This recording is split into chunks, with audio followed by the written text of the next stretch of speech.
Tonus Laboratorio del Piede, centro altamente specializzato nella costruzione di plantari su misura, dedica nuove tecnologie di rilevazione dei carichi posturali per dare voce alla filosofia di benessere che lo caratterizza.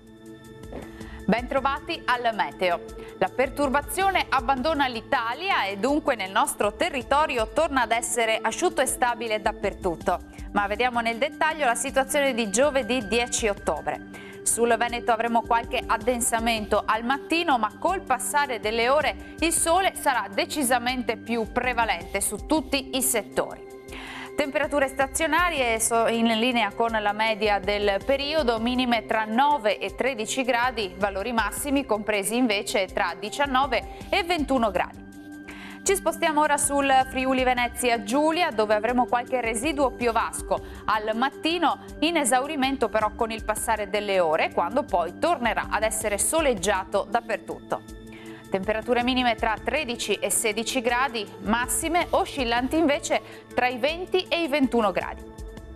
Raggiungiamo infine il Trentino Alto Adige, dove il tempo sarà soleggiato, il cielo sarà poco nuvoloso ovunque, solo con qualche addensamento ma del tutto innocuo.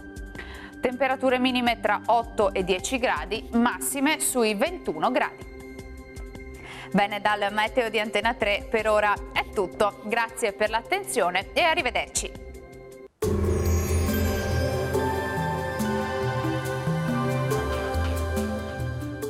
Tonus è il miglior negozio di calzature moda comoda. Qui troverete il più vasto assortimento di calzature Fratelli Tomasi, eleganza e comodità, perché camminare è vivere.